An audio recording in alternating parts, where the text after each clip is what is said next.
குழித்துறை மறை மாவட்ட அன்பிய பணிக்குழுக்களின் அன்பிய கருத்தரங்க நிகழ்விற்கு தலைமையேற்றும் சிறந்த உரைகளை வழங்கியும் சென்றிருக்கிற 2 மறை மாவட்டங்களினுடைய ஆயர் பெருமக்களே, ஒரு வேறுபட்ட கோணத்தில் அரசியல் விழிப்புணர்வை உங்களுக்குள்ளால் தந்து சென்றிருக்கிற அருட்பணியாளர் ராஜன் அவர்களே, இந்த நிகழ்வை எல்லாம் ஒருங்கிணைத்து நடத்திவிட்டு உணவுக்கு பிறகு உறக்கம் வருகிற நேரத்தில் குமரி யாதவனையும் கொண்டு உங்கள் முன்னால் நிறுத்திவிட்டு இந்த நிகழ்வு வெற்றி பெற்று விட வேண்டுமே எவ்வாறேனும் என்று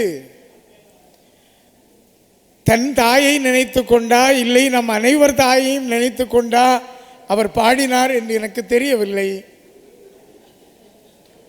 ஒரு உன்னதமான அம்மா பாடலை பாடி இந்த நிகழ்வை சிரிப்பிலிருந்து கடத்தி சிந்தனைக்கும் சிறிது கண்ணீர் சிந்துவதற்கும் விட்டு சென்றிருக்கின்ற அன்பிற்குரிய அருட்பணியாளர் ஆல்வின் விஜய் அவர்களே, அவரோடு இணைந்து வருகை தந்திருக்கிற ஃபாதர் மெல்ஃப் ராபின்ஸ்,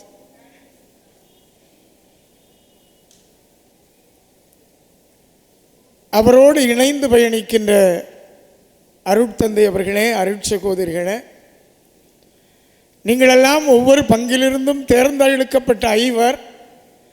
இவர்கள் இங்கே கிடைப்பதை கடத்தக்கூடிய கடத்தல்காரர்கள் என்றார் உங்களுடைய அருட்தந்தை. எப்படி கடத்துவீர்கள்? நான் சொல்லுவதை அல்லது ஏற்கனவே இங்கே சொல்லப்பட்டவற்றை உங்களுடைய அன்பியங்களிலே, உங்களுடைய பணித்தளத்திலே, பங்குத்தளத்திலே கொண்டு கடத்துகிற ஒரு மிகப்பெரிய கடத்தல்காரர்கள். ஒரு காலத்தில் சாராயம் கடத்துவாங்க,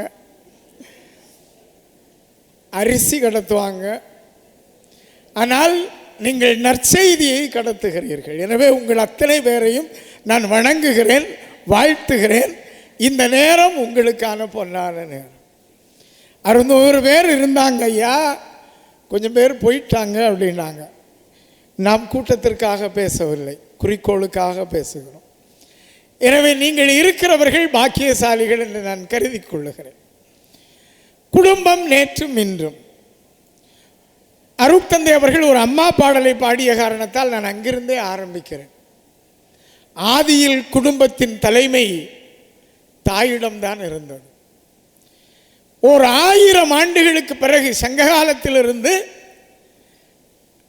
கிமு 1ஆம் நூற்றாண்டிற்கு பிறகு ஒரு 1000 ஆண்டுகளிலிருந்து அதற்கு பிறகுதான் குடும்பத்தினுடைய தலைமை ஆண்களுடைய கையிலே இருந்திருக்கிறது.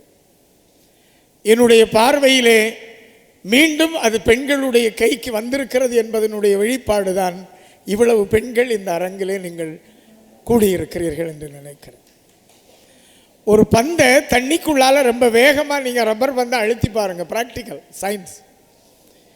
வேகமாக உள்ளால் அழுத்தினீங்கன்னா அது வெளியே வரும்ப, நீங்கள் அழுத்தினது உள்ளே போகிறதுக்கு கஷ்டப்படும், ஆனால் அது வெளியே வரும்ப ரொம்ப வேகமாக வரும். ஒரு பெண்ணை இந்த சமூகத்திலிருந்து ஒதுக்குகிற போது கஷ்டப்பட்டு போராடி இந்த புருஷங்காரையும் பொண்டாட்டியை தள்ளுவான்ல வீட்டில், உனக்கு என்னடி தெரியும்னு அவள் தள்ளுனாலும் முன்ன வருவான், வர வர தள்ளுவான், அதான் பந்து உள்ளே போகிறது. ஆனால் நீ தள்ளுறதை நிறுத்திட்டான்னு வச்சுக்கோ, இல்லை ஒன்று அவன் தள்ளி விட்டுட்டான்னு நினச்சா அது மிக வேகமாக வெளியே வரும். அந்த ஒரு பாய்ச்சல் இந்த நூற்றாண்டில் நிகழும் என்பது என்னுடைய ஆரூடம் மட்டுமல்ல, தீர்க்க தரிசனம் என்றே நீங்கள் வைத்துக் கொள்ளுங்கள். ஏனென்றால் பெண்கள் எல்லா துறைகளிலும் பரிணமித்து வளர்ந்து கொண்டிருக்கிறார்கள். அந்த வளர்ச்சியினுடைய வெளிப்பாடு தாய்மை என்று நான் கருதுகிறேன். அதனால தான் அவர் அம்மா ஒன் சேலைன்னு பாடினார். நானும் ஒரு 7 வயசில் அப்பாவை இழந்து, அப்புறம் அம்மாவையும் இழந்து, ஒரு ஆர்ஃபனேஜில், ஒரு அனாதைகள் இல்லத்தில் வளர்ந்து அப்படியே வந்த ஒரு மனுஷன். எனவே இந்த தாயினுடைய வலி என்னன்னு எனக்கு தெரியும். அதுவும் ஏன் இந்த சமூகம் தாய்மை சமூகமாக, தாய்வழி சமூகமாக, தாயை வணங்குகிற சமூகமாக மாறியிருக்கிறது என்பதற்கு ஒரு அறிவியல் உண்மையை சொல்லி குடும்பம் நேற்றும் இன்றும் என்கிற என்னுடைய அடுத்த நகர்தலுக்கு ஆரம்பிக்கலாம் என்று நினைக்கிறேன். இப்போ உங்கள்கிட்ட ஒரு துப்பாக்கி இருக்குன்னு வச்சுக்கிடுங்க. ஃபாதர்கிட்ட ஒரு துப்பாக்கி இருக்கு. நீ பேசினது போர் மகனேன்னு சொல்லி என்னை சுட்டுட்டாருன்னு வச்சுக்காங்க. அந்த துப்பாக்கி குண்டு என் மார்பு வழியாக பாய்கிறது. என்னுடைய இதயத்தை துளைக்கிற அந்த துப்பாக்கி குண்டு எனக்கு தருகிற வலியினுடைய அளவு 45 டெல், 45 டெல். மருத்துவர்கள் இருந்தால் தெரியும். 45 டெல் வலி ஒரு ஆண்மகனுக்கு உருவானால் அந்த ஆண்மகன் உடனே செத்து போவான். அந்த நிமிஷம் 45 டெல் பெயின் ஒரு ஆணால தாங்க முடியக்கூடிய அதிகபட்ச வலி அதுதான். 45 டெல் பெயின் என்னுடைய மார்பை துளைக்கிற போது நான் செத்து போவேன். ஆனால் ஒரு பெண் அறுவை சிகிச்சை இல்லாமல் சுகப்பிரசவமாக என்னையும் உங்களையும் பெற்றெடுக்கிற போது அவள் அனுபவித்த வலியினுடைய அளவு 57 டெல். 45 எங்க இருக்கு, 57 எங்க இருக்குன்னு பாருங்க. 57 டெல் வலிய பெயினை ஒரு தாய் தாங்கி சகித்து கொண்டு ஒரு குழந்தையை பெற்றெடுத்து அந்த வலியிலும் அந்த குழந்தையை மார்போடு அணைத்துக் கொள்ளுகிறாளே, அதற்கு பெயர்தான் தாய்மை. அதனால்தான் தாய் முதலிலே முன்னிற்கிறாள். மாதா பிதா குரு தெய்வம் என்கிறோம். எனவே தாய்மை என்பது உன்னதமானது. நாம் ஒவ்வொருவரும் ஒரு தாயின் வழியாக இந்த மண்ணிற்கு வந்திருக்கிறோம். அப்படி வந்த பிறகுதான் அது ஒரு குடும்பமாக மாறுகிறது. குடும்பம் நேற்று எப்படி இருந்தது? இந்த பிள்ளை பேசும்போது சொன்னான், தாத்தாவும் பாட்டியும் கதை சொன்ன ஒரு கதைக்களமாக இருந்த கூட்டு குடும்பம் இன்றைக்கு தனி குடும்பங்களாக மாறி இருக்கிறது. அது வெற்றியா தோல்வியா அது உங்களை பொறுத்தது. இல்லை, நான் பேசி முடித்த பிறகு உங்கள் மனசுக்குள்ளால வெற்றியா தோல்வியான்னு நீங்கள் யோசித்து புரிஞ்சுக்கங்க. ஆனால் அந்த பிள்ளை சொன்னதுலேருந்தே தான் நான் ஆரம்பிக்கிறேன். அன்பு இளைஞர் இயக்க மாணவி, அவள் சொன்ன இடத்திலிருந்தே ஆரம்பிக்கிறேன். இன்றைக்கு தாத்தா பாட்டிகள் வேணுமா அப்படிங்கிற ஒரு கேள்வி எழும்புது சமூகத்தில். போகி பண்டிகையிலே வேண்டாததையெல்லாம் கொண்டு வெளியேற்றுங்கள் என்றால் வீட்டில் இருக்கிற தாத்தா பாட்டியும் தூக்கி வெளியே போடுறாங்க. வேண்டாம், முதியோர் இல்லத்தில் போட்டால் கூட பரவாயில்ல, தெருவில் போட்டுட்டு போகிறாங்க. உங்களுக்கு இந்த நாகர்கோவில் பக்கமெல்லாம் அப்பப்போவா முதிய பாட்டிகள், அதிகமும் பாட்டி தான், தாத்தாக்கள் எப்படியாவது ஓடி பழச்சிருவாங்கன்னு நினைக்கிறேன். நிறைய பாட்டிகள் தெரு ஓரங்களிலே இட்டு செல்லப்படுகிறார்கள். அதுக்குன்னே ஒரு முதியோர் இல்லம் இந்து கல்லூரிக்கு அந்த சைடில் இருக்குது. ஒரு கவிஞன் அழகாக எழுதுகிறான், தாத்தா செத்த 10ஆம் நாள், தாத்தா செத்த 10ஆம் நாள் தோட்டம் துறவுகளை பெரியப்பா கேட்டார், வயல்வெளிகளை சித்தப்பா கேட்டார், வீட்டை மட்டும் என்னுடைய அப்பா கேட்டார், நகைகளையும் பண்டபாத்திரங்களையும் அத்தைமார் கேட்டார்கள், நகைகளையும் பண்டபாத்திரங்களையும் அத்தைமார் கேட்டார்கள், பாட்டியை மட்டும் கேட்க யாரும் இல்லை. பாட்டி இன்னைக்கு யாருக்கும் வேண்டாம். என் கிளாஸில் ஒரு பொண்ணுகிட்ட கேட்குறேன், எடி ஒரு சின்ன கேள்வி கேட்கட்டான்னு. நிறைய பொம்பளை பிள்ளை இருக்காங்க. திருமண வாழ்க்கை நீங்கள் போகிற இடம் எப்படி இருக்கணும்னு ஆசைப்படுறடி அப்படின்னு. ஒரு நாளைக்கு சும்மா ஒரு பட்டிமன்றம் பேச போகிறதுக்காக அந்த பிள்ளைகள்கிட்ட கேட்டேன் வகுப்பில். ஒரு பிள்ளை எழுப்பி சொல்லுது, 2 பேர் இருக்கக்கூடாது சார்ன்னு. யாருடின்னு? மாமி மாமாவுன்னு நினைக்கிறீங்களா? மாமாவுக்கு அங்கே இடம் உண்டு. 2 பேர் இருக்கக்கூடாது சார், மாமியும் இருக்கக்கூடாது, அடுக்கலையும் இருக்கக்கூடாது. மாமியும் இருக்கக்கூடாது, 10ஆம் கிளாஸ் பிள்ளை சொல்லுது, அடுக்கலையும் இருக்கக்கூடாது. ஏன்? மாமி இருந்தாலும் பிரச்சனை, அடுக்கலை இருந்தாலும் பிரச்சனை. அப்போ எப்படி சமைப்பிய? ஆர்டர் பண்ணுவோம், வீட்டில் வரும், அப்புறம் சீக்கிரமாக செத்து போவோம். உலகத்திலேயே தலை சிறந்த உணவு எது தெரியுமா? இன்னைக்கு நீங்கள் இங்கே சாப்பிட்ட உணவா? பெரிய ஸ்டார் ஹோட்டலில் சாப்பிட்ட உணவா? ஒரு தாய் சமைத்து தருகிற உணவு தான் உலகத்திலேயே சிறந்த உணவு, ஆரோக்கியமான உணவு. அவள் தான் கலப்படமில்லாத அன்பையும் கலப்படமில்லாத உணவையும் நமக்கு தருகிறவள். அதனால தான் தாய் உயர்ந்தவள்னு சொன்ன. இன்னைக்கு குடும்பம் எப்படி இருக்கிறது? குடும்பம் அதை பிரித்து பாருங்க. இங்கே தமிழ் டீச்சர் யார் இருக்கா? குடும்பம் குடு கூட்டல் இன்பம், குடு கூட்டல் இன்பம். கொடு, எதை கொடுக்கணும்? அன்பை கொடுக்கணும். கணவன் மனைவிக்கு அன்பை கொடு, மனைவி கணவனுக்கு அன்பை கொடு, மனைவியும் கணவனும் சேர்ந்து உங்களுடைய குழந்தைகளுக்கு அன்பை கொடுங்கள். எப்பவுமே அன்பு வாங்கும் போறதை விட கொடுக்கும் போது அதிகமாக வரும். பார்த்துக்கிடுங்க சந்தோஷம். உங்களுக்கு எப்படின்னு எனக்கு தெரியாது. என்னுடைய வாழ்க்கையில் நடந்த ஒரு நிகழ்வு சம்பவத்தையும் உங்கள்கிட்ட சொல்கிறேன். மணலிக்கரை ஸ்கூலில் தான் நான் டீச்சராக இருக்கிறேன். டீச்சருக்கெல்லாம் தெரியும், இங்கே இருக்கிறாங்க டீச்சர். பள்ளிக்கூடத்தில் 10ஆம் வகுப்பு பசங்க ரிசல்ட் வந்த உடனே லட்டு கொண்டு வருவாங்க. அந்த ஃபஸ்ட் ரேங்க் வாங்கின பொண்ணோ பையனோ லட்டு கொண்டு வருவாங்க. இந்த செகண்டு தேர்ட் ரேங்க் பார்ட்டியெல்லாம் சாக்லேட் மிட்டாய் கொண்டு வரும். அப்புறம் நீங்கள் பார்த்தீங்கன்னா வகுப்பறையில் ஃபஸ்ட்டு வாங்கின பிள்ளை ஒழிச்சு 4 மிட்டாயை பாக்கெட்டில் போட்டுட்டு வந்து 5 வாத்தியாருக்கும் கொடுத்துட்டு போயிடும். ஏன்னா அது முகத்தை எல்லார்ட்டையும் காட்டுறதுக்கு வைக்கப்பட்ட ஒரு காலம் இருந்துச்சு. அப்போ லட்டு கொண்டு வரும் வகுப்பறையில். நான் லட்டை வாங்கி சாப்பிட்ருவேன். எப்போ? 1999 லட்டை வாங்கி சாப்பிட்ருவேன்.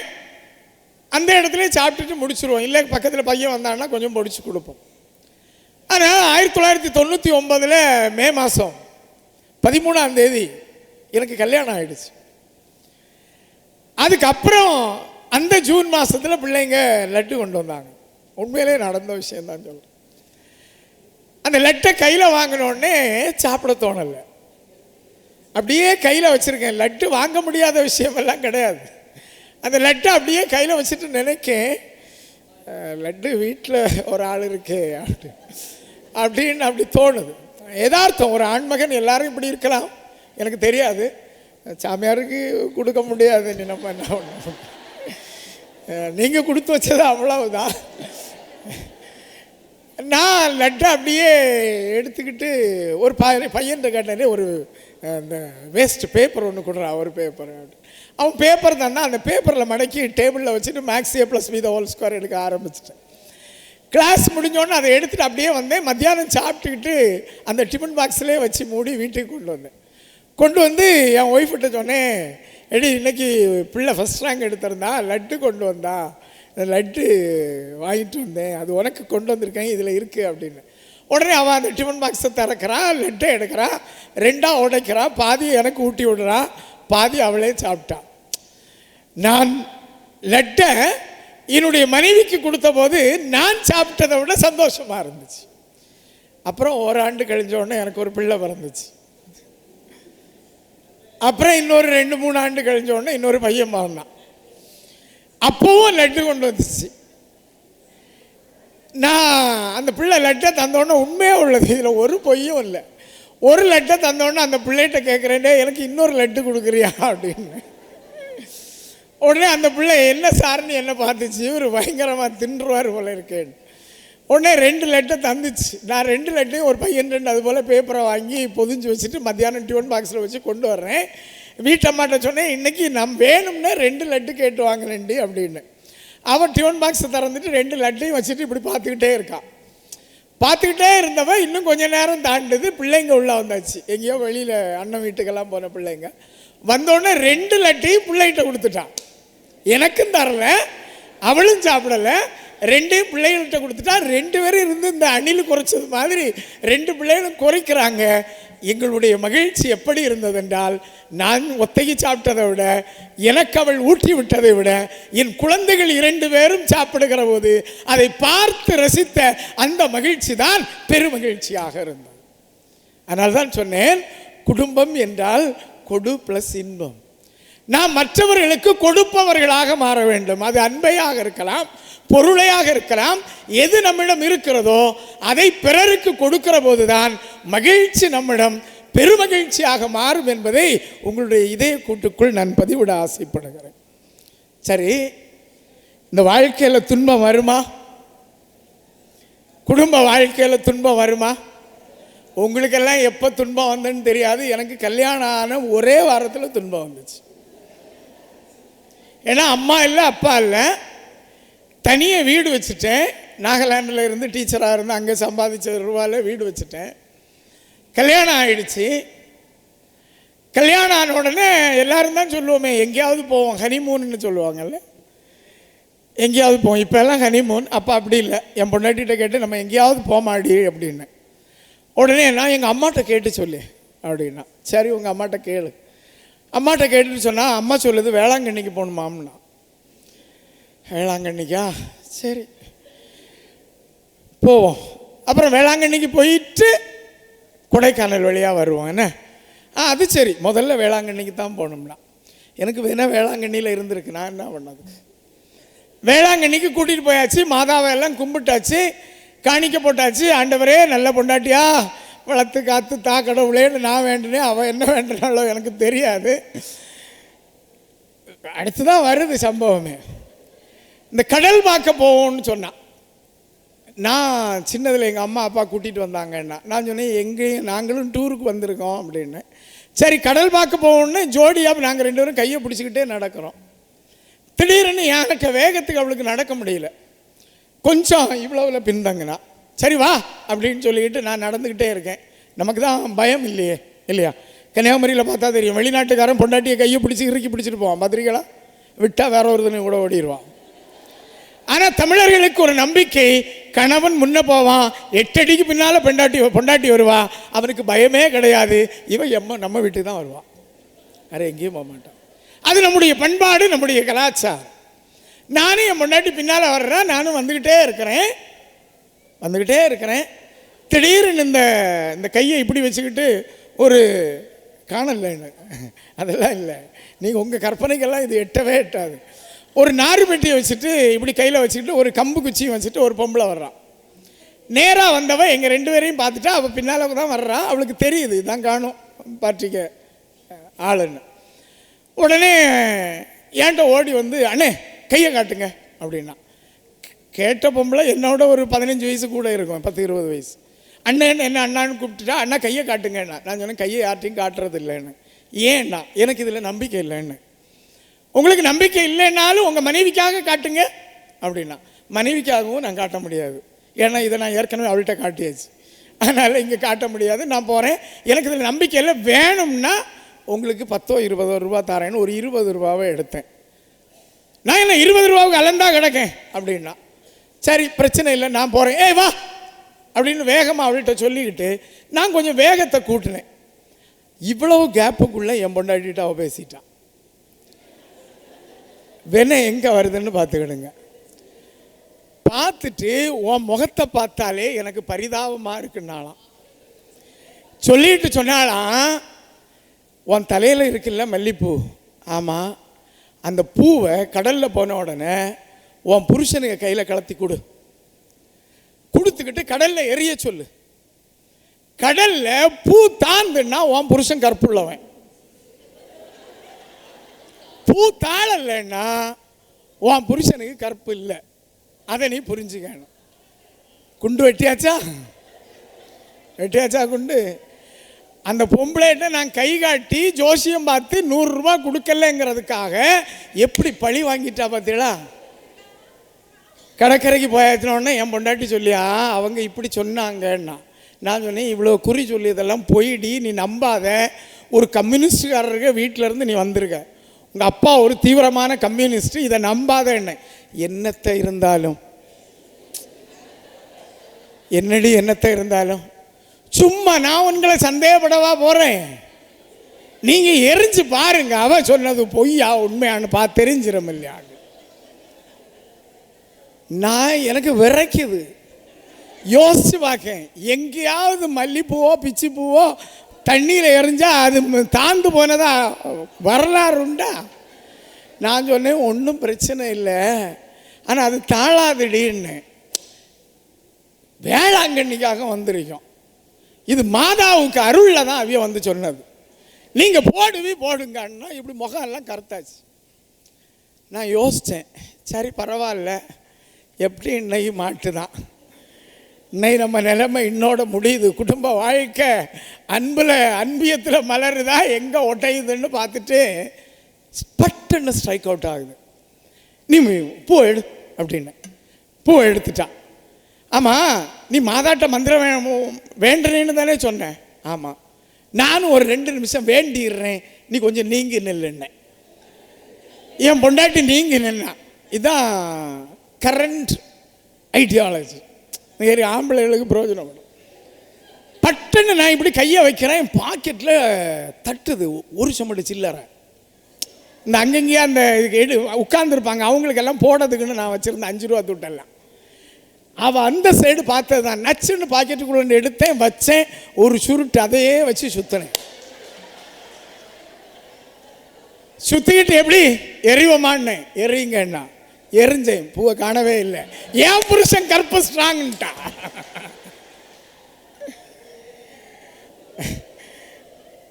குடும்ப வாழ்க்கையில் வேதனையும் பிரச்சனையும் எப்போ வரும்னு யாருக்கும் தெரியாது. அதை எப்படி நம்ம சமாளிக்கோங்கிறது தான் குடும்ப வாழ்க்கையினுடைய வெற்றி. ஆனால் எல்லாருக்கும் இன்னைக்கு குடும்ப வாழ்க்கை சந்தோஷத்தை தந்திருக்கா? அது தரலைன்னா என்ன காரணம்? அதை நீங்கள் கவனமாக நம்ம யோசிக்கணும். ஒரு மனுஷன் என்கிட்ட ஒரு பையன் வந்தான், கல்யாணத்துக்கு கல்யாணத்துக்கு பார்த்துட்டு இருக்கேன்னா. எப்படி பார்க்குறேன்னு. அது நல்ல அழகாக இருக்கணும் பொண்ணு அப்படின்னா. சரி. நல்லா படிச்சிருக்கணும். சரி. அப்புறம் பொண்ணு நல்ல குடும்பத்திலேருந்து வரணும். சரி. கொஞ்சம் நல்ல பைசாயும் கிடைக்கணும் சார் அப்படின்னா. நான் சொன்னேன், அப்படின்னா 4 வீட்டில் தாண்டா கல்யாணம் பண்ணணும்னு. இந்த 4ம் சேர்ந்து யாருக்கும் கிடைக்காது. ஆனால் அந்த கிடைத்த வாழ்க்கையை திருமணம் ஒரு இவனுடைய கொடைன்பாங்க. நம்மளா நினைச்சா ஒரு திருமணம் நடக்காது. இன்னைக்கு எத்தனையோ பையன்களுக்கு கல்யாணமே நடக்கலை. 40 வயசாகி 45 வயசாகி கல்யாணத்துக்கு பொண்ணு கிடைக்காம இருக்கான். ஆனால் திருமணம் என்பது இறைவன் நமக்கு தருகிற ஒரு அருள் கொடை. அந்த கொடையை இன்னைக்கு நம்ம என்ன பண்ணிக்கிட்டு இருக்கிறோம்? நேற்று நம்முடைய பெரியவர்கள் என்ன பண்ணாங்க, இன்னைக்கு நம்ம என்ன பண்ணிட்டு இருக்கோம்? இன்னைக்கு சொல்லதுக்கு முன்னே நமக்கு பிடிக்க மாட்டேங்குது. காரணம், எதிலும் திருப்தி என்பது இன்னைக்கு நமக்கு இல்லை. ஒரு குடும்ப வாழ்க்கை எங்கே உடைகிறது என்றால், எல்லாம் ஒரு கணவனிடம் இருக்க வேண்டும், எல்லாம் ஒரு மனைவியிடம் இருக்க வேண்டும் என்று நாம் கனவு காணுகிறோம். அந்த கனவு தேவையில்லாதது என்பது என்னுடைய கனவு. இன்னைக்கு நீங்கள் சினிமாவை பார்ப்பீங்க.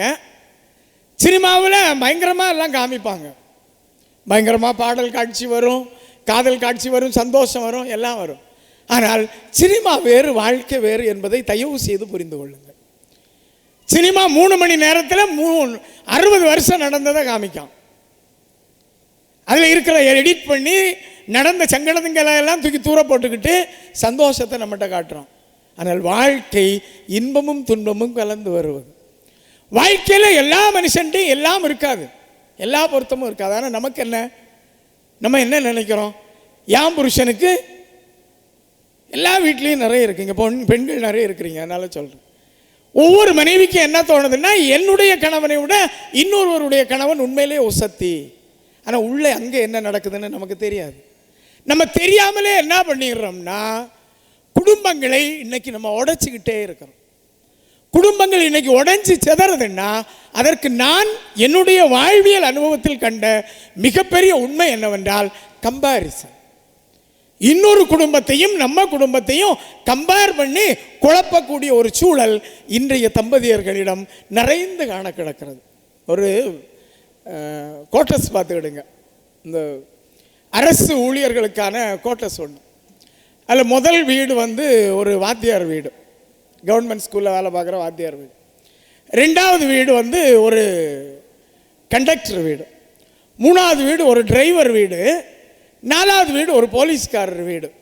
இந்த 4 பேருக்கு பொண்டாட்டி, அவங்க 4 பேரும் பயங்கர ஃப்ரெண்ட்ஸ், அடுத்தடுத்த வீடு. பார்த்தீங்களா? இந்த வாத்தியார் பைக்கை எடுத்துகிட்டு ஸ்கூலுக்கு போனது தான் வாத்தியார் பொண்டாட்டி வெளியே வந்துட்டான். வெளியே கண்டக்டர் வீட்டுக்கு கதவை தட்டினான். எக்கோ புஷ்பம், உங்கள் ஆள் 6 மணிக்கே போயாச்சு. 2 பேரும் சேர்ந்து 3வது வீடை தட்டினான், டிரைவர் வீடு. அவன் வெளியே வந்தா, உங்கள் ஆள் நேற்றே போனது, ஓட்டி வரல. 4வது வீடு போலீஸ்காரன் வீடு. அவள் வீடை தட்டினா, முருகன் கோவிலுக்கு போயிருக்காரு காவலுக்கு, அங்கே பிரச்சனை தீர்ந்த பிறகு தான் வருவாராம்னா. அப்படியா? 4 பேரும் சேர்ந்து வாத்தியார் பொண்டாட்டியை சுற்றிக்கிட்டான். வாத்தியார் பொண்டாட்டின்னு சொல்கிறா, என்ன இருந்தாலும் நீ கொடுத்து வச்சவடின்னா. உடனே வாத்தியார் பொண்டாட்டி கேட்டா, ஏண்டி நான் கொடுத்து வச்சவன்? வாத்தியார் கரெக்டாக 8 மணிக்கு போகிறான், 4:30 மணிக்கு வந்துடுறான். இல்லை, நீ பின்ன கொடுத்து வச்சவ இல்லாமல் நல்ல நிழலில் போயிருந்து பாடத்தை சொல்லி கொடுத்துட்டு வாத்தியார் வந்துடுறாரு, நீ கொடுத்து வச்ச அடின்னு. உடனே இவ சொன்னா, வீட்டுக்குள்ளே நான் படுற பாடு எனக்கு இல்லடி தெரியும்னா, வீட்டுக்குள்ளே உனக்கு என்னடி பாடுன்னா. உடனே அவ சொன்னா, எக்கா போன வாரத்தில் கொஞ்சோண்டு உப்பு குடிச்சுக்கா, பாவி பைய 8 மணிக்கு சாப்பிடக்கு இருந்தவன் என்னை பெஞ்சுக்கு மேலே ஏறி நிற்க சொன்னான், 11 மணி வரை நின்றுருக்கேன்க்கா, பள்ளியிலையும் வாத்தியார் வேலை பார்க்கான், வீட்லேயும் வாத்தியார் வேலை பார்க்கான். உடனே கண்டக்டர் பொண்டாட்டி சொன்னால், உனக்காவது வீட்டுக்குள்ளே தானடி நடக்குது, எனக்கு ரோட்டிலே நடக்குதுடின்னா. உனக்கு என்னடி பிரச்சனைன்னா, ஆசாத்தான் அருமை புருஷன் காலையில் போகிறாரு கண்டக்டர் வேலைக்கு, பேக்கையும் எடுத்துக்கிட்டு ஒரு டாட்டா காட்டுவோமேனு படிக்கட்டில் இறங்கி நின்று, அத்தான் போயிட்டு வாருங்கன்னு டாட்டா காட்டேன். அவன் சொல்கிறான், படிக்கட்டில் நிற்காத உள்ளே போ, படிக்கட்டில் நிற்காத உள்ளே போங்கான். அவன் வீட்லேயும் கண்டக்டர் வேலை பார்க்காண்டின்னா. உடனே டிரைவர் பொண்டாட்டி சொன்னால், உங்களுக்கு காயம் இல்லை, எனக்கு காயமும் வேறேன்னா. உனக்கு என்னடி காயம்னா, அவன் அங்கே தான் பஸ் ஓட்டுவான்னு நினச்சேன், வீட்லேயும் பஸ் ஓட்டாண்டின்னா. வீட்டில் பஸ் ஓட்டான் ஆமடி, அவன் டிரைவரெல்லாம் பஸ் ஓட்டான்.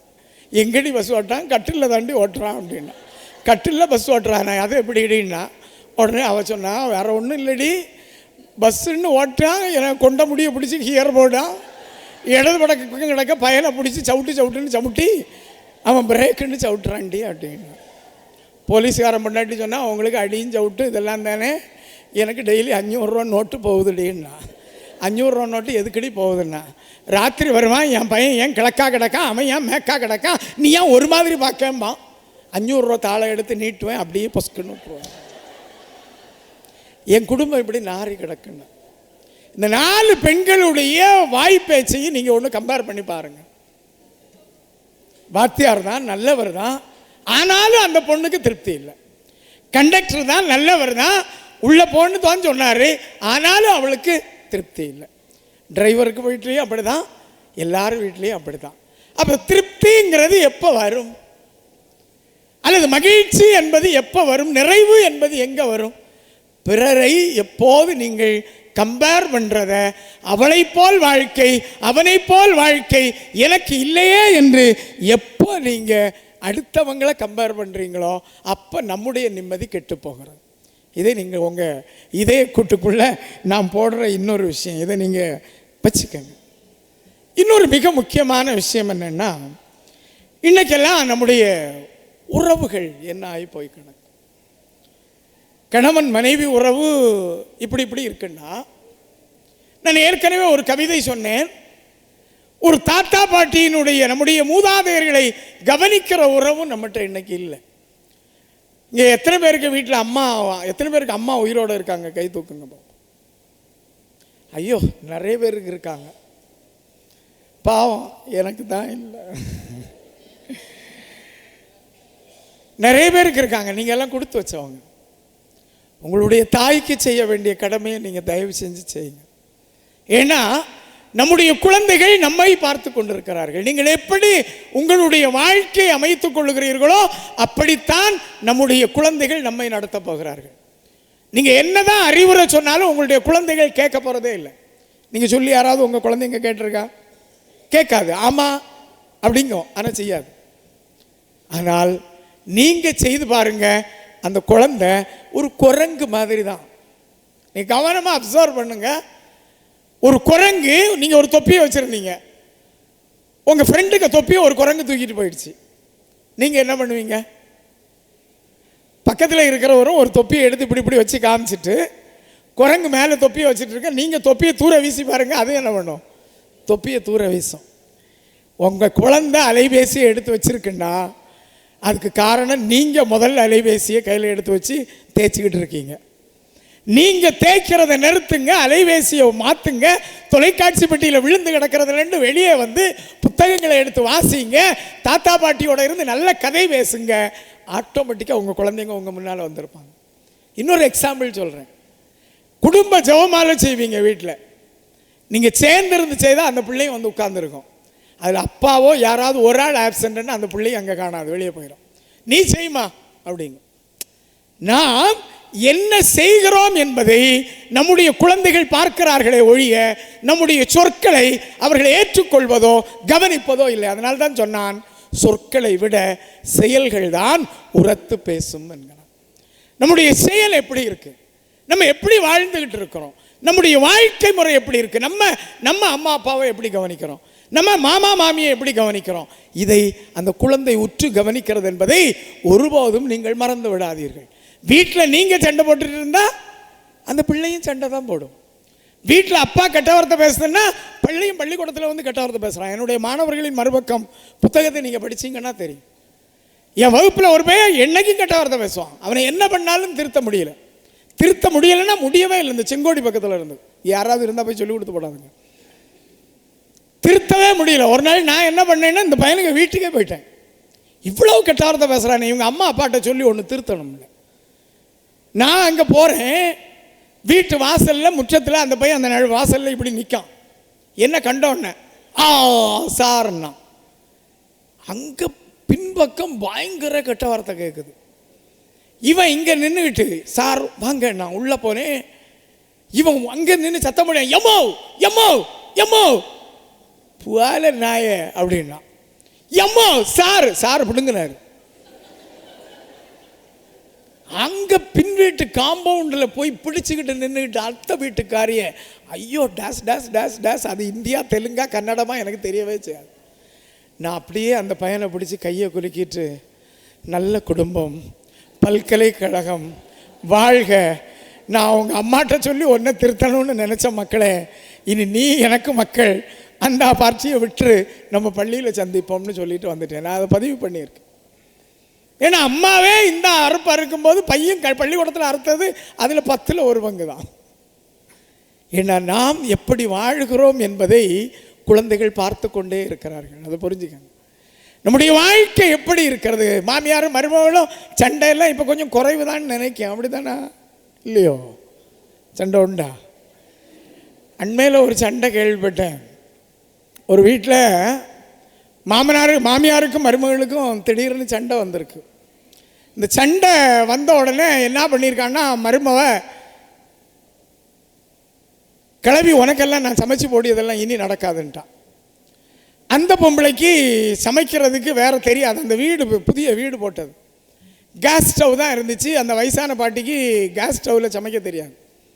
இந்த அம்மா என்ன பண்ணிச்சுன்னா, பழி வாங்கணும் ஒன்று மருமகளை, இன்னொன்று சமைச்சும் ஆகணும். தனியே கஞ்சி ஏதாவது வச்சு ஆகணும். இந்த அம்மா என்ன பண்ணியிருக்குன்னா, நடு வீட்டில் இந்த ஹால் உண்டுல்ல, வெளியிலேருந்து 4-5 செங்கலை எடுத்துகிட்டு வந்து நடு வீட்டில் அண்டா கூட்டி அதில் ஒரு பானையை எடுத்து வச்சு பயரும் அரிசியும் போட்டு கஞ்சி வச்சு போட்டது. இவளுக்கு நடு வீட்டில் கஞ்சி வச்சதை பொறுத்துக்கிட முடியலை. யாரோ வீட்டுக்கு வந்தவங்களும் கண்டுட்டாவ இந்த கிழவி எல்லாத்தையும் அந்த பாட்டி அந்த அம்மாட்ட அந்த வந்தவங்கள்ட்ட சொல்லிடுச்சு. இவளுக்கு இந்த கிழவியை எப்படியாவது பழி வாங்கணும். அன்பியத்தில் பூசை வச்சுருக்காங்க.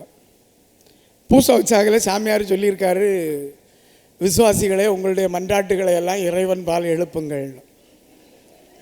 இவன் இதுதான்டா சம்பந்த வாய்ப்பு அப்படின்னு நினச்சிக்கிட்டு இருந்தவ ஒரு மன்றாட்டை எடுத்து விட்டுருக்கான். அன்பின் இறைவா, என்னோடு சண்டை போட்டுக்கொண்டு நடு வீட்டில் அண்டா கூட்டி சமைக்கும் என் மாமியாரை விரைவாக நீர் எடுத்தருள வேண்டும் என்று உம்மை மன்றாடுகிறோ. பாதிக்கப்பட்ட அவ்வளவு மருமகளும் சேர்ந்து, ஆண்டவரே எங்கள் மன்றாட்டை மிக மிக மிக விரைவாக கேட்டருளும். இப்படி குடும்பம் போனா என்ன நினைச்சுப்பாங்க. ஏன்னா நாம் இன்றைக்கு எல்லாவற்றிலிருந்தும் நம்முடைய உறவு நிலைகளிலிருந்து உடைத்து கொண்டு வெளியே வந்திருக்கிறோம்.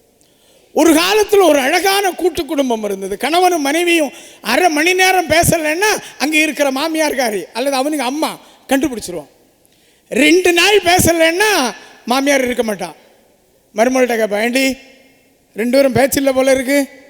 ஆமாம் மாமி, உங்கள் மோகன் தான் பேசாமல் தெரியாரு. அடுத்த 5ஆவது நிமிஷம் இங்கே வேலை என்ன நீ பேச மாட்டியான். உடனே அந்த பாட்டி 2 பேரையும் ஒன்றாக்கி வச்சிடும்.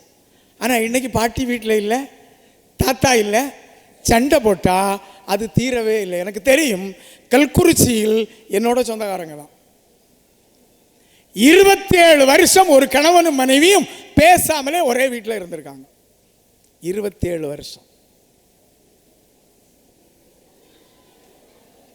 27 வருஷம் கணவனும் மனைவியும் பேசாம ஒரே வீட்டில் இருந்திருக்காங்க. என்ன வாழ்க்கை? என்ன வாழ்க்கை? எப்படி வாழ்க்கை? நம்முடைய கத்தோலிக்க கிறிஸ்தவர் தான், வேற எல்லாம் ஒன்றும் இல்லை. நான் ஏன் சொல்றேன்னா, ஒரு சண்டை வந்தா ஒன்று சேர்க்கறதுக்கு யாரும் இல்லை வீட்டில். ஒரு குழந்தை உண்டு, அந்த குழந்தையால முடியல, அதாவது இவ்வளவுதான் முடிஞ்சது. அம்மா அப்பா இது சொல்லுச்சு, அங்கிருந்து 5 கிலோ அரிசி வாங்கிட்டு வர சொல்லிட்டு அவர் 5 கிலோ அரிசியை வாங்கி போடுவார். 27 வருஷம் நினைச்சு பாருங்க. ஆனால் அந்த ஆள் போன பிறகு ஒரே ஒப்பாரு, ஐயோ போயிச்சே மகாராசா. ஒரு சண்டை வந்தால் சமாதானம் செய்து வைப்பதற்கு முதியோர்கள் மூத்தோர்கள் நம்ம வீட்டில் இருக்கணும். அது இல்லாமல் போனதனுடைய விளைவு இன்றைக்கு என்னன்னா, குடும்பங்கள் உடைந்து சிதறி துண்டு துண்டாக கிடக்கிறது. குழந்தைகள் ஒரு பக்கம், பெற்றோர் இன்னொரு பக்கம். என்ன வாழ்க்கை? அப்ப நேற்று நம்முடைய குடும்பம் எப்படி இருந்தது? ஒரு கதை சொல்லுகிற குடும்பமாக, பாட்டியின் மடியிலே கதை கேட்கிற குழந்தைகளாக இருந்தார்கள். இன்றைக்கு பாட்டியினுடைய மடிகள் கதை சொல்லவில்லை, அலைபேசிகள் கதை சொல்லுகிறது. அதுவும் அலைபேசி எப்படி கதை சொல்லுது? அரை நொடியில் முடிஞ்சிடும் கதை, இல்லை 1 நிமிஷத்தில் முடிஞ்சிடும். அக்கா மாதிரி எல்லாரும் ரீல்ஸ் பார்க்குறவங்க தானே. ரீல்ஸ் பார்க்க மாட்டீங்களா? அப்படின்னா இவங்களுக்கெல்லாம் ஒரு கைத்தட்டு கொடுங்க. நம்ம மக்கள் ரீல்ஸ் பார்க்கலன்னா கைத்தட்டு கொடுக்க வேண்டாமா? பின்னால் ஆம்பளைகிட்ட கேட்டால் தெரியும் எவ்வளோ நேரம் பார்க்குறீன்னு. கணவன் மனைவியாக வந்திருக்கிறவங்க கை தூக்குனா இப்போ சொல்லுவார், ஓயாமல் அதுதான் பார்க்க சோறையை அவிச்சு தர்றா இல்லை சார்ன்னு. இந்த ரீல்ஸ் பார்க்குறதுனுடைய விளைவை நீங்கள் புரிஞ்சுக்கங்க. விஞ்ஞானபூர்வமான உண்மை அது. ரீல்ஸ் இன்னைக்கு 1 நிமிஷம் அரை நிமிஷத்தில் முடிஞ்சிடும் அலைபேசியில். அந்த 1 நிமிஷம் அரை நிமிஷமும் மிக வேகமாக முடியும். இந்த வேகமாக ஒரு விஷயத்தை பார்த்து நம்மளும் பழகிடுறோம். நம்ம அலைபேசியை பிள்ளைகள்கிட்ட கொடுத்து அதுகளும் பழகிடுது. இப்போ வாத்தியார் நாம் ஒரு மேக்ஸ் ஒரு கொஸ்டின் எடுக்கணும்னாலே 7 நிமிஷம் எடுக்கும். பிள்ளைகளுக்கு கவனம் நிற்கலை. 1 நிமிஷம் ஆனோடனே பிள்ளைங்க அங்கே பார்க்க ஆரம்பிக்குது. என்னன்னு பார்த்தா, அதை ஒரு அறிவியல் ஆய்வாக செய்து பார்த்தால் குழந்தைகளுக்கு 1 நிமிஷத்துக்கு மேலே கான்சன்ட்ரேஷன் இப்போ கிடையாது. நீங்கள் இவ்வளவு நேரம் நான் பேசுகிறத கேட்டுக்கிட்டே இருக்கிறீங்க. ஆனால் குழந்தைகளுக்கு இன்றைக்கு இந்த கேட்கிற ஞானம் அவர்களிடம் இல்லை, அந்த ஆற்றல் அவர்களிடம் இல்லை. அதற்கு காரணம் நவீனத்திற்கு நம்ம வந்திருக்கிறோம். இன்றைக்கு நம்முடைய காலம் வேறு. என்னுடைய தாத்தாவினுடைய காலம், என்னுடைய பாட்டியினுடைய காலம், என்னுடைய அப்பாவினுடைய காலம், என்னுடைய அம்மாவினுடைய காலம் வயல்வெளி காலமாக இருந்தது. அவர்கள் காலையில் எழுந்தார்கள், வாழைத்தோட்டத்தில் தண்ணி கோரணும். நான் எல்லாம் காலையில் வாழைத்தோட்டத்தில் தண்ணி கோரிக்கிட்டு தான் ஸ்கூலுக்கு போனோம். அவ்வளவுக்கு உழைப்பவர்களாக நாம் இருந்தோம். உடல் உறுதியாக இருந்தது. தொப்பையும் வரல, ஒன்றும் வரல. இன்னைக்கு உள்ள பயல்களை பாருங்க, மெஜாரிட்டி பயலும் தொப்பையை தூக்கி பெட்ரோல் டேங்குக்கு மேலே வச்சுட்டு ஓட்டிட்டு போகிறான். அவ்வளவு பெருசு தொப்பை. அக்காளுக்கு புரியலையோ? தொப்பையை தூக்கி பெட்ரோல் டேங்குக்கு மேலே வச்சுட்டு ஓட்டிட்டு போகிறான். அவ்வளவுக்கு இன்னைக்கு போயிருக்குன்னா நம்மிடம் இன்று உழைப்பு இல்லை. நம்ம உழைக்காதவர்களாக இன்னைக்கு மாறி இருக்கிறோம். நம்முடைய பண்பாடு, உழைப்பு என்கிற பண்பாடு இன்று அறுந்து போயிருக்கிறது. எனவே நம்முடைய ஆரோக்கியம் இன்னைக்கு கெட்டு போயிருக்கு. இதனுடைய விளைவு எங்க வந்து நிற்க பாருங்க. நீங்க ஒருக்கா யோசிச்சு பாருங்க, சாமியார் யோசிச்சு பாருங்க. உங்க தாத்தா பாட்டி வாழ்ந்ததை நீங்க பார்த்துருப்பீங்க. தாத்தா பாட்டிக்கு என்ன கொடுத்துருப்பாங்க சொல்லுங்க? கொடுத்தாங்க. எனக்கு ஞாபகம் இருக்கு, நான் பொடி பையனாக இருக்கும்போது என்னுடைய தாத்தா பாட்டிக்கு, எங்கள் அப்பாவுக்கு அப்பாவும் அம்மாவும் இறந்துட்டாங்க. ஆனால் என்னோட அம்மாவுக்கு அம்மாவும் அப்பாவும் இருந்தாங்க. என் பாட்டி என்ன கொண்டு கொடுக்கும்னா, நைட்டை தாத்தா சாப்பிட்ட பிறகு அவர் அதில் ஒரு இந்த மாதிரி ஒரு துணி அப்படி இருக்கிறோம், ஒரு சேர் மாதிரி, ஈஸி சேரா அப்படி சாஞ்சி அவர் படுத்திருப்பார். என் பாட்டி என்ன பண்ணும்னா, வெத்தலை பாக்கு இது எல்லாத்தையும் இது பண்ணி தாத்தாவுக்கு வாயில் கொண்டு கொடுக்கும். அவர் ஒரு 1/2 மணிக்கு ஒரு சாப்பிட்ட பிறகு இருந்து உதப்புவார். எல்லா ஜீரண சக்தியும் வந்துடும். நான் என்னுடைய அம்மா என்னுடைய அப்பாவுக்கு என்ன கொண்டு கொடுத்தாங்கன்னு நல்லா ஞாபகப்படுத்தி பார்க்குறேன். என்னுடைய அப்பாவுக்கு என்னுடைய அம்மா இரவு எங்கள் அப்பா சாப்பிட்ட பிறகு, எங்கள் அப்பாவுக்கு ஒரு ஹேபிட் இருந்துச்சு, கருப்பட்டி ஒரு துண்டு சாப்பிடுவார். ஒரு துண்டு கருப்பட்டி சாப்பிட்டுட்டு என்னுடைய அப்பா உறங்குறதுக்கு போனார். என்னுடைய மனைவி எனக்காக என்ன கொண்டு வருகிறாள் என்று நான் நினைத்து பார்க்கிறேன். ஒரு டப்பாவை கொண்டு வருகிறாள், அதிலிருந்து 4 மாத்திரைகளை எடுக்கிறாள். சீக்கிரம் தண்ணி இந்தா இருக்கு, போடுங்க வாயில, சீக்கிரம் உறங்குங்க. நம்முடைய பண்பாட்டு கலாச்சாரம் நேற்று ஆரோக்கியம் நிறைந்ததாக இருந்தது. இன்றைக்கு அது எங்கே போய் நிற்கிறது என்றால், என் மனைவி மாத்திரை டப்பாவோடு வந்து நிற்கிற ஒரு காலகட்டத்திற்குள் நாம் வந்திருக்கிறோம் என்றால், இயற்கையோடு இயைந்த வாழ்க்கையிலிருந்து நம்முடைய குடும்பங்கள் வெளியேறி இருக்கின்றன. நம்முடைய வாழ்க்கை இயற்கையோடு இயைந்த வாழ்க்கையாக இன்னைக்கு இல்லை. எல்லாம் ஃபாஸ்ட் ஃபுட், எல்லாம் ஃபாஸ்ட் ஃபுட்டுக்கு போயிருக்கோம். இன்னைக்கு உள்ள குழந்தைகள்கிட்ட நீங்கள் மரிச்சனி கிழங்க அக்கானியில் போட்டு அவிச்சு சாப்பிட்றதுக்கு கொடுத்து பாருங்க, சாப்பிடுமான்னு பாருங்க. அது எவ்வளோ பெரிய ஆரோக்கியமான உணவுன்னு தெரியுமா உங்களுக்கு? தெரியுமா? ஒரு வெளிநாட்டில் இருந்து ஜெர்மனியில் உள்ள ஒரு பெண், அவங்க ஜெர்மனிக்காரங்க தான், ஆனால் அவங்களுக்கு தமிழ் தெரியும். செம்மொழி மாநாடு கோயம்புத்தூரில் நடந்தப்போ நாங்கள் உட்கார்ந்துருக்கிறோம். அந்த அம்மா என்கிட்ட கேட்குது, நீங்கள் எல்லாம் என்ன சாப்பிடுவீங்க, நீங்கள் எங்கேருந்து வர்றீங்கன்னு கேட்டாங்க. நான் சொன்னேன் கன்னியாகுமரி. ஐயோ கன்னியாகுமரியா, எனக்கு ரொம்ப பிடிக்கும்னா. ஏன்னு கேட்டேன். உலகத்தில் மனிதன் முதலில் தோன்றிய நிலம் லெமூரியா கண்டம், உலகத்தில் முதலில் தோன்றிய மொழி தமிழ் மொழி, அதுவும் லெமூரியா கண்டம். அந்த கண்டம் கடல் கொண்டு போய்விட்டது. அதன் எச்சமும் மிச்சமுமாக இருக்கிற ஆதி மனிதர்கள் நீங்கள் தான், கன்னியாகுமரியில் இருக்கிறவங்க தான். நாங்கள் அதோட விடலை. என்ன சாப்பிடுவீங்க டெய்லின்னு? எங்கே உள்ள பொம்பளை ஜெர்மனியில் உள்ளவங்க என்ன சாப்பிடுவீங்கன்னு கேட்டோன்னா நான் சொன்னேன், காலையில் தோசை சாப்பிடுவோம் அல்லது இட்லி சாப்பிடுவோம் அப்படின்னு.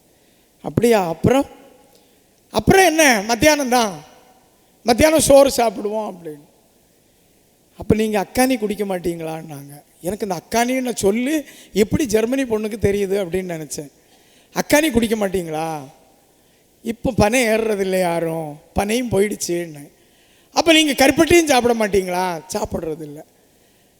அப்படின்னா நீங்கள் எல்லோரும் நோயாளிகளாக தானே இருப்பீங்க அப்படின்னாங்க. நான் கேட்டேன், நாங்கள் நோயாளிகளாக? நான் நல்லா தானே இருக்கேன். இல்லையே. நீங்கள் உங்கள் ஊரை ஒன்று நினச்சி பாருங்கள். அன்னைக்கு இருந்த இதுக்கும் இன்னைக்கும் நோய்கள் கூடியிருக்கா, ஆரோக்கியமற்ற நிலை வந்திருக்கா, உடல் பலம் குறைஞ்சிருக்கான்னு நீங்கள் பாருங்களேன், செக் பண்ணுங்களேன்னாங்க. அவங்க ஒரு டாக்டர். நான் உடனே யோசித்து பார்த்தேன், நமக்கு இப்போ நிறைய நோய்கள், கேன்சர், அது இதுன்னு நிறைய வருது. அவங்க சொல்கிறாங்க, நம்ம சொல்ல வேண்டியதை அந்த பொம்பளை சொல்லுது, ஜெர்மனி பொம்பளை. கன்னியாகுமரி மாவட்டத்தில் இருக்கிறவர்கள், குறிப்பாக தமிழ்நாட்டினுடைய தென்பகுதியில் இருக்கிறவர்கள், கருப்பட்டியும் அக்கானியும் பனங்கிழங்கும் சாப்பிட்டால் உங்களுக்கு நோயே வராது. காரணம், தமிழன், ஆதி தமிழன் பனையேறி பனையிலிருந்து எல்லாவற்றையும் உண்டவன், அவனுடைய ஜீன் தான் உங்கள்கிட்ட இருக்கு, அதை சாப்பிடுங்க, உங்களுக்கு நோயே வராதுன்னா.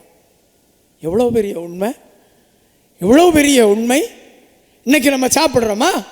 நம்முடைய உணவு முறை எங்கே போயிருக்கு? நம்முடைய குடும்பங்களினுடைய உணவு பழக்கம், இயற்கையோடு இணைந்த வாழ்க்கை முற்றிலும் இன்றைக்கு தகர்ந்து போயிருக்கிறது என்றால், நம்முடைய வாழ்க்கை எங்கே இருக்கிறது என்று யோசித்து பாருங்கள். மண்ணோடு, இந்த மண்ணினுடைய மக்களோடு கலந்து வாழ்ந்த வாழ்க்கை நம்முடைய வாழ்க்கை. இங்கே இருக்கிற எல்லாருமே ஒரு 40 வயசுக்கு மேலே உள்ளவங்க நிறைய இருக்கிறீங்க. கொஞ்சம் உங்களுடைய வாழ்க்கையை நினச்சி பாருங்கள். ஸ்கூலுக்கு போனோம், 10 மணிக்கு தான் ஸ்கூலுக்கு போனோம். அன்றைக்கி 10 மணிக்கு தானே, நீங்கள் படிக்கும்போதெல்லாம் எப்படி 9 மணி. அப்போ நீங்கள் எங்களோட ரொம்ப சின்னவங்க.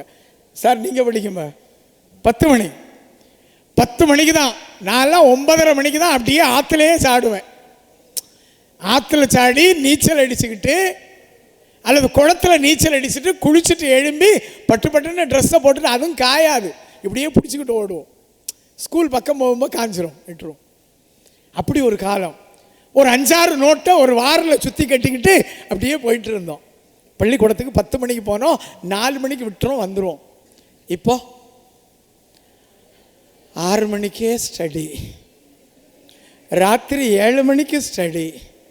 என்ன சாதிச்சோம்? கல்விக்கு கொடுக்கிற இந்த முக்கியத்துவத்தை உடல் நலத்திற்கு இன்னைக்கு யாரும் கொடுக்கல. எல்லாவற்றையும் நம்ம இன்னைக்கு இழந்துகிட்டு இருக்கிறோம். நம்முடைய விளையாட்டுகள் எங்க?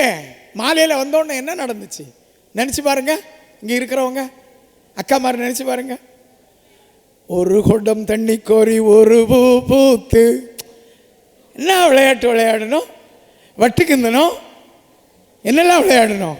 பாண்டி விளையாடணும், புளிய முத்தின காலத்தில் பாண்டி விளையாடணும். அப்புறம் அப்புறம் என்னெல்லாம்?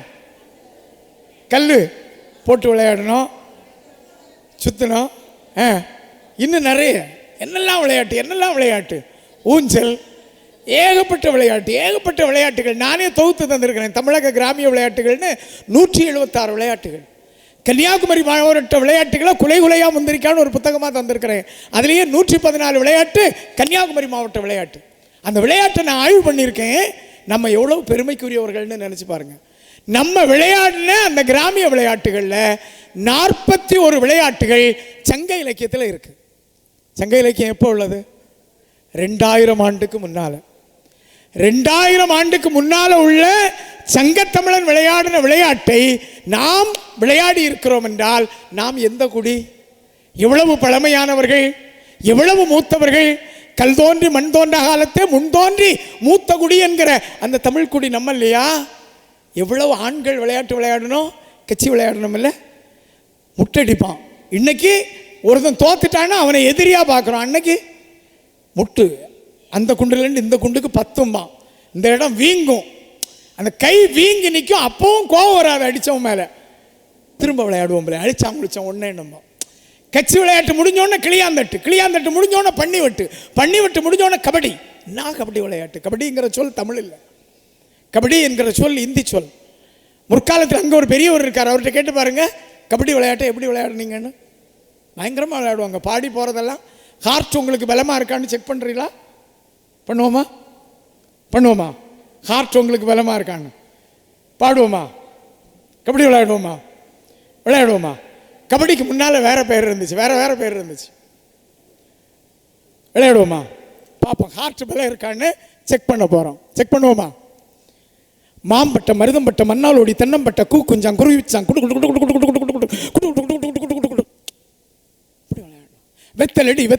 வெத்தலடி, வெள்ளாங்குடி வெத்தலை, பறிக்க போன இடத்துல தூக்கி போட்டு நொத்துல.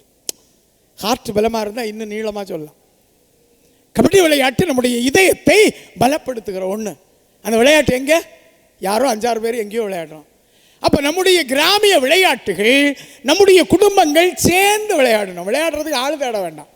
அன்னைக்கு ஒரு 5 பிள்ளை இருக்கும். எங்கள் வீட்டில் 5 பேர், உங்கள் வீட்டில் 3 பேர். அந்த உங்களுக்கு வீட்டில் கேட்டால் ஒன்றுங்காங்க. இப்போ நிறைய பேர் எனக்கு அவர் பிள்ளை, அவருக்கு நான் பிள்ளை, அந்த லெவலில் போயிட்டோம். அன்னைக்கு நான் நினச்சி பார்க்குறேன், எங்களுக்கு இந்த 4 கட்டு வீடு பார்த்துக்கிடுங்க, நடுவில் அங்கனம் இருக்கும். அந்த வீடெல்லாம் இடித்து போட்டுறாங்க, போயிடுச்சு. அப்பாவும் சித்தப்பாவும் பங்கு வச்ச நேரம். எங்கள் ஒரே வீட்டில் நீங்கள் பார்த்தீங்கன்னா நாங்கள் 5 பேர், எங்கள் அப்பா அம்மா 7 பேர். இந்த அங்கனத்துக்கு இந்த பக்கம் எங்களுக்கு, அதுக்கு இடது பக்கம் பார்த்தீங்கன்னா எங்கள் பழைய வீடு, அதில் தான் எங்கள் மூத்த அண்ணன் இப்போ வீடு வச்சுருக்காரு. இந்த பக்கம் பார்த்தீங்கன்னா எங்கள் சித்தப்பாவுக்கு, அவங்க வீட்லேயே 5 பிள்ளைங்க. நேராக பின்னால் எங்கள் மாமியை குளச்சலில் கல்யாணம் பண்ணி கொடுத்துருந்து, அவர் தூத்துக்குடியில் வேலை பார்த்ததுனால அவங்களும் 4 பிள்ளைகளும் எங்கள் வீட்டில் தான் தங்கியிருந்தாங்க. இப்போ எத்தனை பிள்ளை ஆச்சு? 5 5 10 4 14 பிள்ளைங்க. விளையாட போகிறதுக்கு வேறு ஆள் தேடணுமா? ஒரு கூட்டு குடும்ப வாழ்க்கையாக இருக்கிற போது நாங்களே வேர்க்க விருக்க 7 மணி வரைக்கும் விளையாடணும். அதுக்கு பிறகுதான் படித்து இவ்வளவுக்கு முன்னேறி இருக்கோம். அப்போது நம்முடைய வாழ்வியல், இயற்கையோடு இருந்த வாழ்வியல் போயிருக்கிறது. அந்த விளையாட்டுகளை மீட்டுருவாக்கம் செய்ய முடியுமா? அந்த விளையாட்டுகளை விளையாடி இந்த அலைபேசி விளையாட்டுகளிலிருந்து நம்முடைய குழந்தைகளை மீட்க முடியுமான்னு பாருங்க. அப்படி மீட்க முடியலைன்னா நாம் தோல்வியை நோக்கி நகர்ந்து கொண்டிருக்கிறோம் என்பதுதான் உண்மை. என் அன்புக்குரியவர்களே, ஒரு குடும்பங்கள் உறவோடு வாழ்வதற்கு, நாமெல்லாம் மகிழ்வோடு வாழ்வதற்கு, அடுத்த தலைமுறை மகிழ்ச்சியோடு வாழ்வதற்கு ஒரு நல்ல உறவு சூழலை நீங்கள் உருவாக்கிவிட்டு செல்லுங்கள். அந்த உறவு சூழல் இன்றைக்கு இல்லை என்றால் அடுத்த தலைமுறை கோர்ட்டில் தான் போய் நிற்கும். நீங்கள் எப்போவாவது கேட்டிருக்கீங்களா திருமணமான 1 வாரத்தில் விவாகரத்து? கேட்டிருக்கீங்களா? முன்னால் எல்லாம். இப்போ உங்களுக்கு நான் எத்தனை விவாகரத்து சொல்லணும்? நான் அறிய என்னிடம் படித்த மாணவர்களிலேயே திருமணமான 1 வாரத்தில் 2 வாரத்தில் விவாகரத்தாகி அங்கேருந்து வெளியே வந்த குடும்பங்கள் 15க்கு மேலே இருக்கு. என்ன காரணம்? யோசிச்சு பாருங்க. நேற்று நம்முடைய குடும்பங்கள் அன்பையும் பொறுமையையும் தன்னகத்தை கொண்டதாக இருந்தது. இன்றைக்கு யாருக்கும் பொறுமை இல்லை, யாருக்கும் அன்பு செலுத்த நேரம் இல்லை. யார்கிட்டயாவது கேளுங்க, நேரம் இருக்கா? கணவன் மனைவி எவ்வளோ நேரம் இருந்து பேசுகிறாங்க? நத்திங், பேச்சே இல்லை. பிள்ளைங்க, எம்மோ இன்னைக்கு பள்ளியில் சும்மா கடவுட்டி, நானே இங்கே தேவயானியை பார்த்துக்கிட்டு இருக்கேன், அது ஒரு சீரியல் அப்படிதானக்கா, நானே இங்கே மதிவதனியை பார்த்துக்கிட்டு இருக்கேன். எம்மோ பள்ளியில் அந்த பைய பிடுங்கிறான்பா. இது ஏதோ ஒரு ஆபத்தை ஒரு குழந்தை சொல்ல வருது.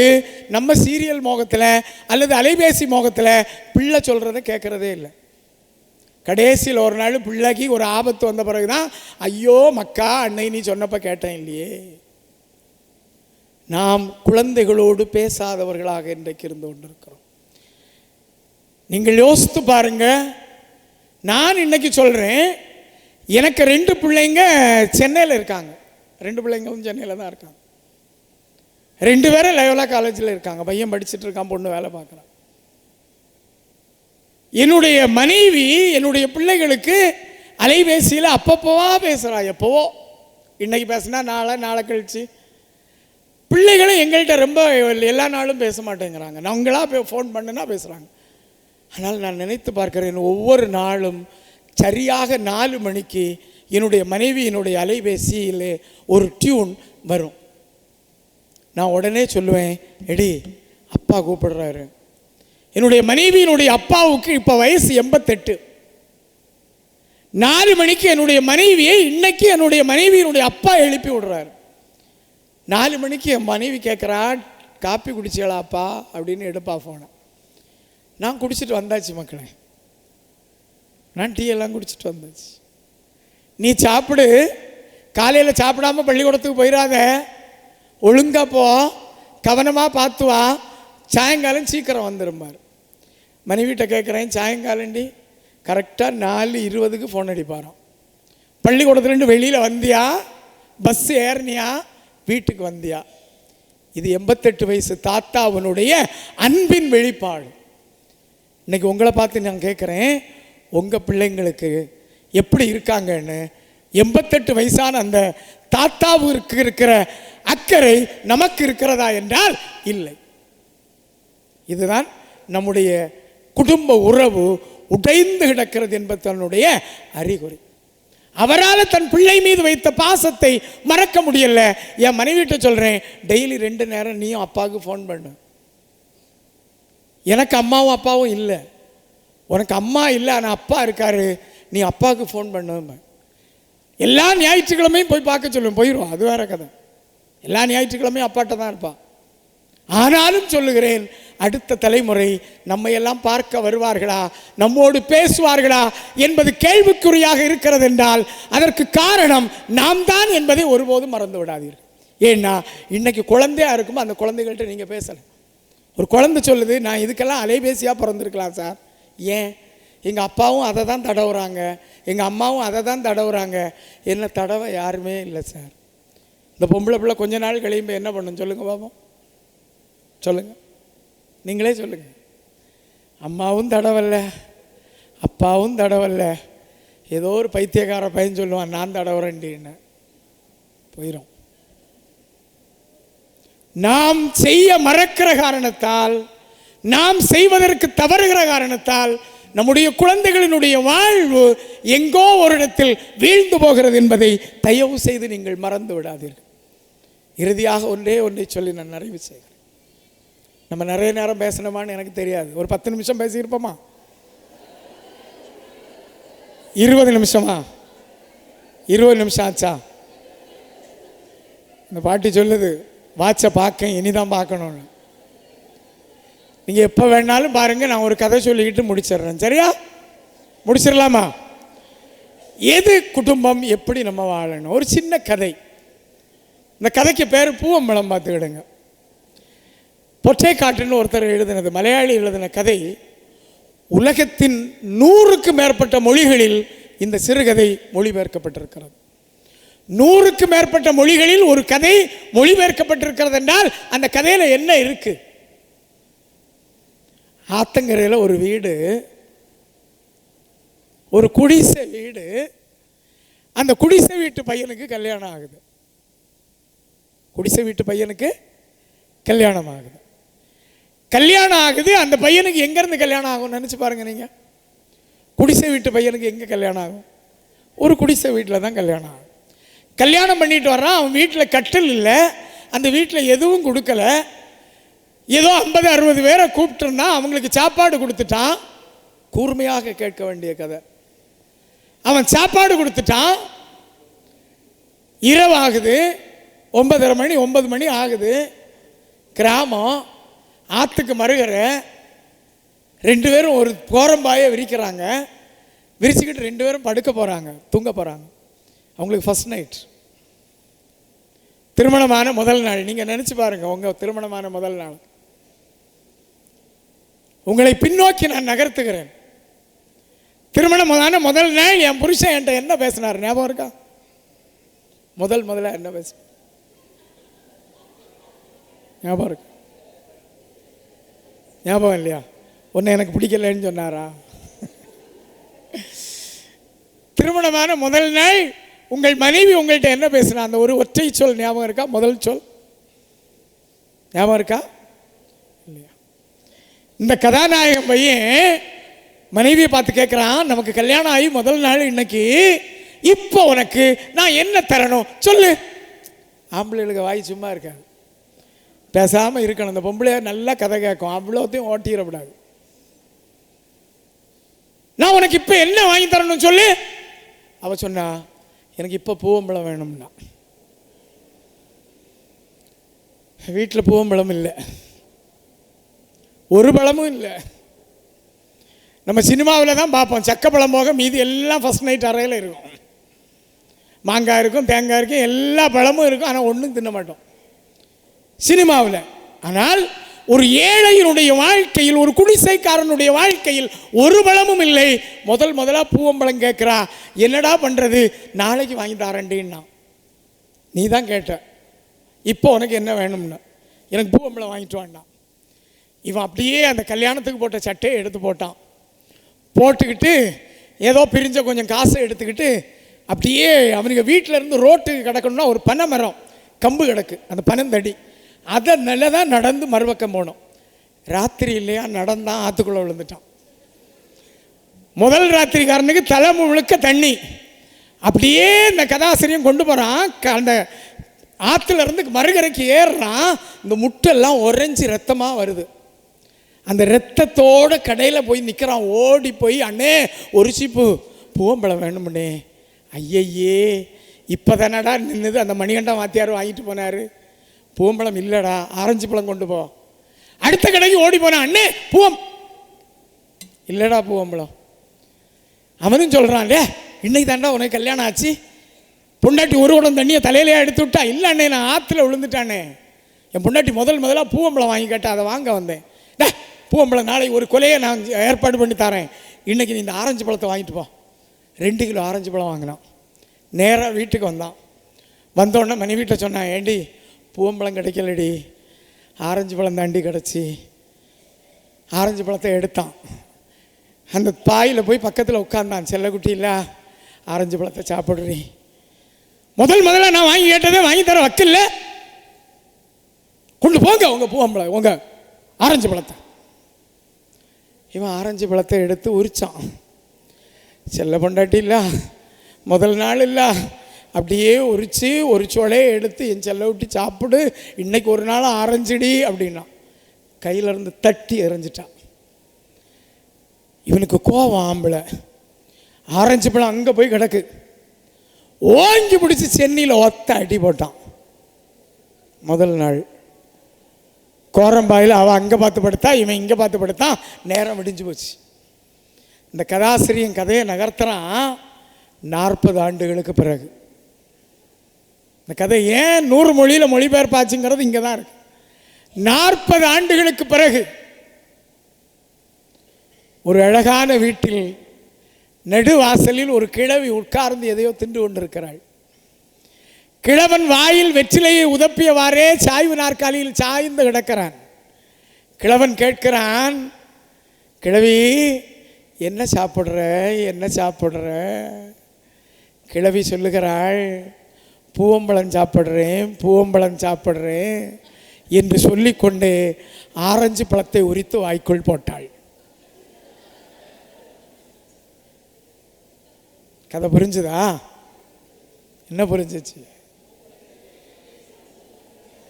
கல்யாணம் ஆன புதுசில் நம்முடைய குடும்ப வாழ்க்கை இப்படித்தான் இருக்கும். ஆரஞ்சு பழத்துக்கு பூவம்பழத்துக்கு ஆரஞ்சு பழம் வாங்கி கொடுத்தா பொண்டாட்டி தட்டி தான் அறிவா.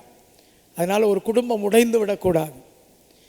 காலம் தோலுரிக்க அன்பு பீரிட்டு பாயும்.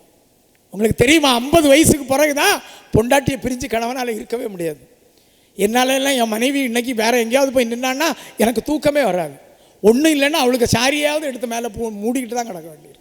சத்தியமாக உண்மை, உண்மையாக உண்மை. கல்யாணம் ஆகிறது வரைக்கும் எங்கள் அம்மா இறந்து போன பிறகு ஒரு இந்த மாதா சேலை ஒன்று சொல்லுவோம் நாங்கள், இந்த பீகாக் ப்ளூ கலர், அந்த மாதா கட்டியிருப்பாங்க இல்லை அந்த ப்ளூ கலர், அதே போல் எங்கள் அம்மாவுக்கு ஒரு சேலை உண்டு.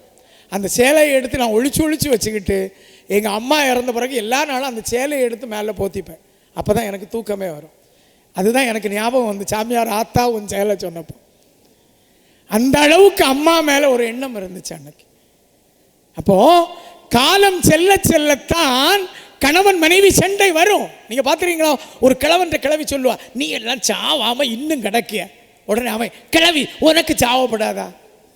ரெண்டும் சண்டைக்கு மேலே சண்டையாக இருக்கும். பாருங்கள், 5 மணிக்கு இந்த கிழவனை பிடிச்சி ஒரு சேரில் உட்கார வச்சு கிழவி தலையில் எண்ணெய் தேய்ச்சி கொடுக்கும்.